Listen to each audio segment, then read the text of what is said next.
La delincuencia, los actos ilícitos y la violencia han estado bien marcadas durante toda la historia de la humanidad. Por ejemplo, tenemos un libro referencial que es muy importante para ciertas religiones del mundo, como el Antiguo Testamento, que es un compendio de varios libros y que convergen varias religiones.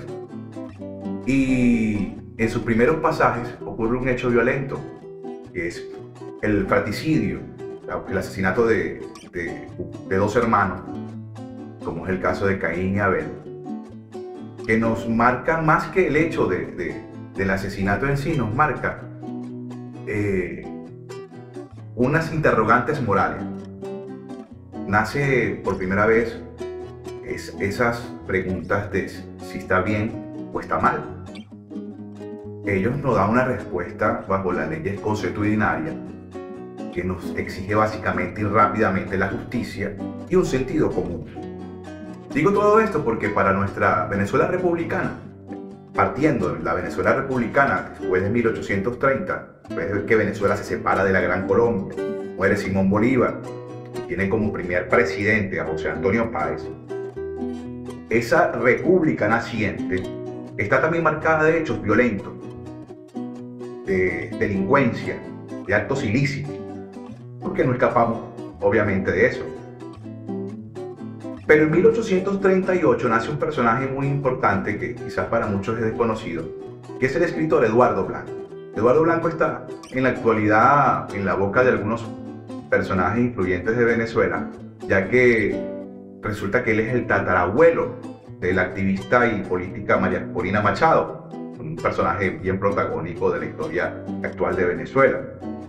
Pero Eduardo Blanco, poniéndonos en contexto, al nacer 9 años después del nacimiento de nuestra república, es un protagonista fundamental de hechos realmente importantes para nuestra historia.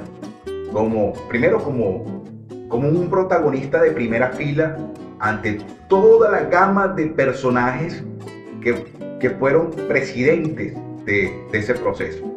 La evolución del caudillismo, las guerras civiles y la fatídica guerra federal.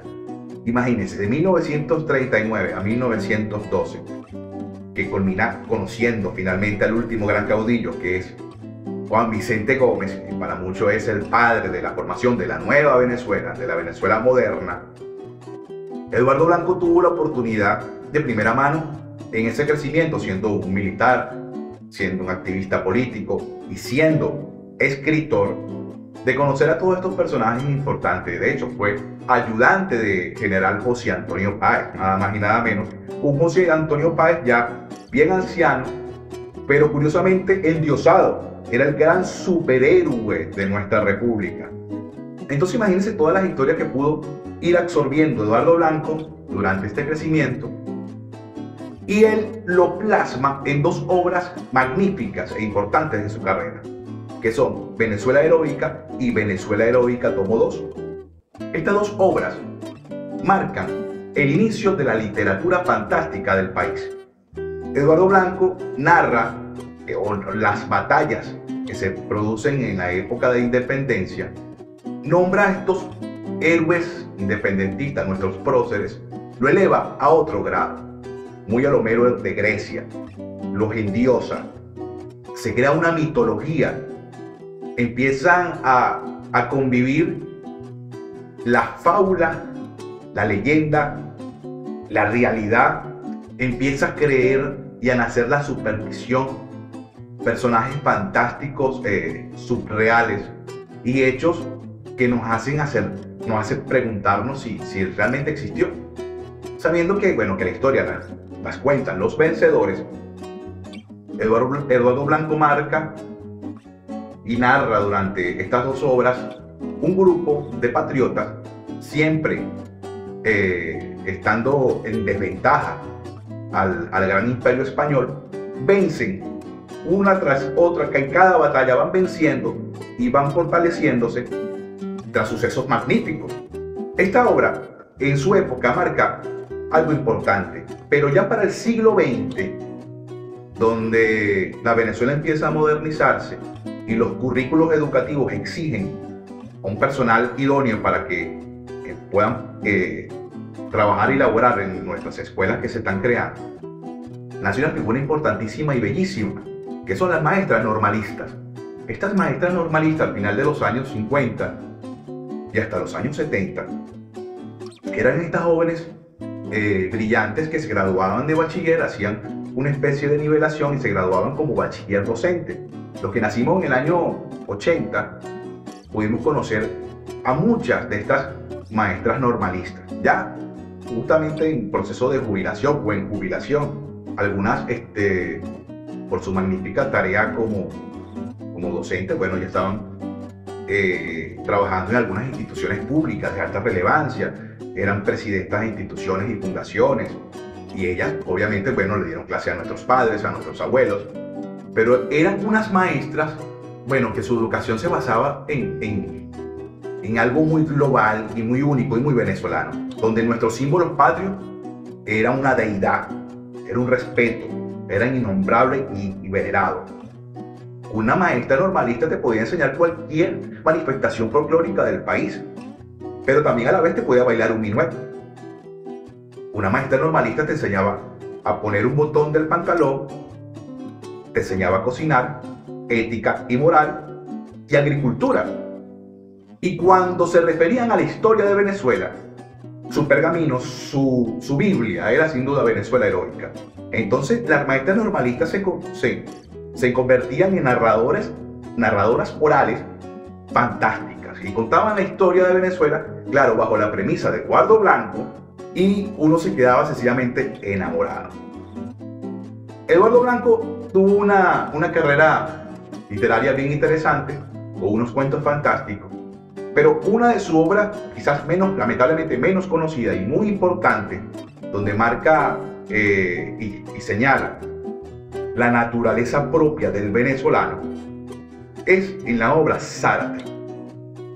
Zárate cuenta y narra la historia de un personaje oscuro llamado Santos Zárate. Santos Zárate tenía su centro de operaciones en los valles de Aragua. Los valles de Aragua, que bueno, lamentablemente el día de hoy es conocido hasta internacionalmente por bandas delictivas, por lo menos con una que se llama el Tren de Aragua. El estado de Aragua es un estado muy importante por su punto estratégico donde se encuentra ubicado en el país. Tiene entrada al Mar Caribe por sus bellas costas, tiene entrada hacia los llanos por Barbacoa y San Sebastián de los Reyes, y como está ubicado en el centro, une tanto el occidente como el oriente, y es la puerta fundamental a Caracas, a la gran capital de Venezuela. Entonces el estado de Aragua, desde su conformación, ha sido un estado muy importante. Allí es donde hacía su centro de operación Santos Zárate, un bandido sin rostro, quizás enmascarado, que en su figura tenía la particularidad de crear e infundir miedo. Un vándalo que traía a la sociedad y a sus vecinos una justicia, la cual él percibía, que hace mucho recordar a los delincuentes y líderes pandilleros que se encuentran en la actualidad, donde son considerados Robin Hood para algún sector de la comunidad, donde ellos dan respuestas casi gubernamentales a las necesidades de su población, pero a la vez maltratan a sus empresarios, maltratan, sobornan, secuestran, extorsionan a sus comerciantes y hacen lo que les da la gana en sus sectores, fuera del margen de la ley, y infligen el miedo como Estado, como manera de trabajar. Santos Zárate era el principal personaje que, según la narración de Eduardo Blanco, tenía la particularidad de convertir todo lo oscuro que tenían los caudillos que él conoció, y cómo él lograba infligir miedo a toda la sociedad. Los cuerpos de seguridad del Estado para su momento no acataban órdenes de sus superiores si tenían que cumplirlas dentro del territorio del Estado de Aragua. Nadie se atrevía a pasar por el Estado de Aragua simplemente por no escuchar el nombre de Santo Zárate. Santo tenía una manera particular de hacer justicia, de demostrar terror, y se hace uno de los personajes más oscuros e importantes en toda esa época republicana. La historia ha olvidado a Santo Zárate. Yo les recomiendo este majestuoso libro de Eduardo Blanco. Si no han leído también Venezuela Heroica, léansela. Pero Zárate marca el inicio de estos personajes oscuros que después fueron vistos de manera con flash para que se pudo ver reflejado en algunos personajes importantes como Botillón, Melquiades, Mr. Danger, que se pueden ver en la obra literaria de Rómulo Gallego, donde ven perfil y la personalidad del principal y primer gran delincuente y bandido que fue Santo Zárate. Desen un paseo. Lamentablemente es una obra que a veces cuesta conseguirla, pero si la tienen, por favor compártenla, porque da un inicio importante a la literatura de nuestro país. Eduardo Blanco y Zárate. Soy Kelvin Ojeda y esto es Historias y sus cosas.